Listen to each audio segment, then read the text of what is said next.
don't hit back. Pretty powerful scene, isn't it? Yeah, it's your boy Coach Vic. I'm all dressed up today. Got to make sure my inside matches my outside and my outside matches my inside.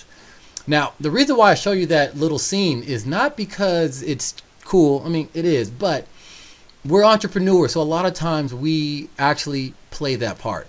And I'm not talking about the Bruce Lee part. I'm talking about the character O'Hara, played by Bob Wall.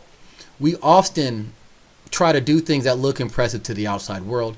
And a lot of those things that kind of come with a lot of work, in entrepreneurship. So a lot of reading, a lot of attending different events and all that. And those things are great. Don't get me wrong. Don't stop doing those things. But here's the thing. At the end of the day, if you don't apply what you're learning, it's all useless information. Now think about that. This man practiced a long time. This O'Hara character tosses the board midair and just breaks it with his fist. That's pretty impressive. Most people punch it, they'll just go flying somewhere or they'll hurt their hand. Now, the reason why, we find that kind of cool is because that's not something anybody can do. You will think that someone that practiced a lot of martial arts can do that, and perhaps they're right.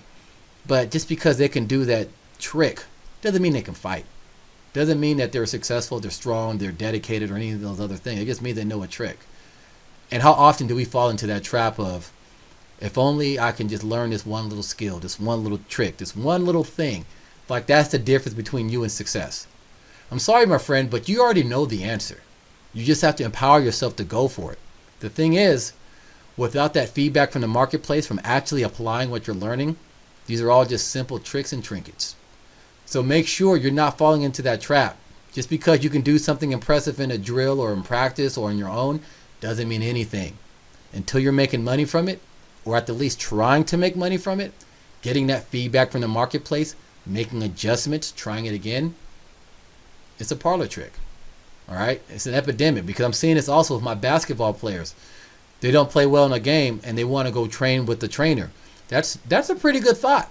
But the problem is, there are certain things that you're not going to be able to learn and practice one-on-one. You need to be in a game. You need to be in those street fights the way Bruce Lee honed his craft. And without doing that, you're not going to succeed. So there is a place for training. There is a time for you get to be self-reflective and being on your own and working on something in specific. But at the end of the day, you got to take those skills you're working on and put them into practice.